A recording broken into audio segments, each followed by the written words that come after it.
What's going on, you guys? And welcome back to the Offside Shout. Make sure to go ahead and check out my socials at _diagrams on Twitter. Like the video and subscribe to the channel. Let's go ahead and talk about the news because Donny van de Beek is officially in Manchester. Well, actually, I don't want to say officially. Pending a medical and him flying into Manchester to sign the damn thing. He will be a Manchester United player, though. So, everything's pretty set. You can go ahead and see here Fabrizio Romano saying, paperwork signed between Ajax and Manchester United. Time for medicals. Contract to be signed on next hours until June 2025. Van de Beek to Manchester United. Here we go. Confirmed 4 homegrown talent who will leave Ajax. Manchester United's first piece of business. I mean, I'm pretty happy about it. I would have taken him or Grealish, but I do think Van de Beek is a little bit more of an all-round player. And the cool thing about it is that Ajax typically has a 360 approach to how they coach football. Basically, total football. So, you have to be able to do, well, through your development, you're basically coached into how to do every single aspect on the pitch. So, I don't know. It's good. But what do I know, right? No, he's a good player, for sure. I'm happy with it. Manchester United expect to receive a new bid soon from AS Roma to sell Chris Smalling on a permanent deal. Manchester United board are also working to sign a new center back if a good opportunity will be on the market on the next weeks. There's 3 players I think Manchester United are looking at. Pau Torres, who is from Villarreal. He's a very good player. He's very tall. I think he has the highest speed and he has the fastest sprint, that is, for a defender in La Liga this season.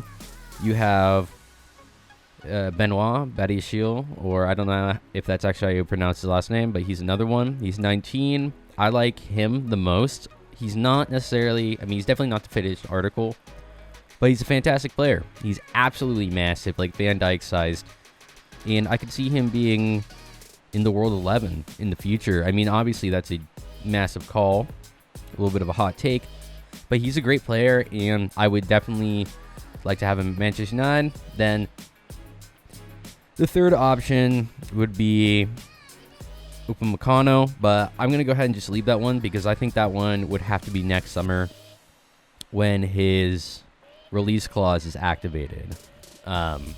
He has like a 45 million euro release clause, almost 1,000 in his contract, but it only activates after this year. And to get him out of RB Leipzig right now would cost a lot, to be fair. So, yeah, I think that's kind of where Manchester United's at. Kind of just, I think that, I don't know, but I've heard something about a bid will be accepted by Dortmund, by the way. This is what I heard. And they're basically just waiting for Dortmund to find a replacement. Deal with that is that if you get 120 million euros in for a player, obviously that won't be in one lump sum, but even if you get, let's just say 85 million pounds for a player, then all of a sudden when you go to replace that player, the price goes up for any potential prospects that you're looking to bring in as a replacement. So it's kind of an unspoken thing that teams will allow for the selling club to go ahead and get their shit in order before they agree the whole signing and everything. So that was just a rumor I heard. I actually believe it's true. It's a reliable source, Premier League ITK, who is posting about that. The guy or girl or whoever isn't going to be right about everything, but I do have faith in the account. He's gotten a lot of stuff right. They've gotten a lot of stuff right recently. So anyhow, it does look like his prediction was that Sancho bid is not going to be accepted until Dortmund find a replacement, but Manchester United will now move on to their next targets. Van de Beek, done, because Grealish was just too much, because Aston Villa priced him out of the market.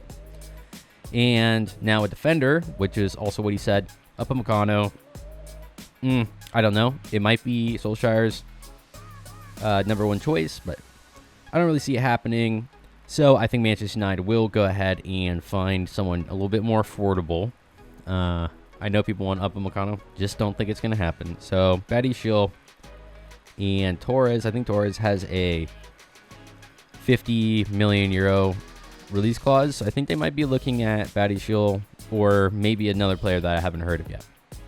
2 Premier League clubs battle for United goalkeeper. That'd be Sergio Romero. Yeah, so obviously Dean Henderson signed a contract. He'll be fighting David De Gea for his #1 spot. Hopefully they'll be designated cup goalkeeper and a Premier League goalkeeper. I actually think it's kind of weird. I would almost prefer to have De Gea as a cup keeper and Dean Henderson as our Premier League keeper, at least for now, because De Gea just is not performing in the EPL, but doesn't matter. It's just the news, and we need to offload someone, so Sergio's the one to go. Ray Maguire will be given extra time off by Manchester United following his arrest and subsequent court case in Greece this month. Okay, Marcus Rashford injury opens opportunity for Jack Grealish. Good for Jack. He deserved it, didn't he? Yeah. Anyhow,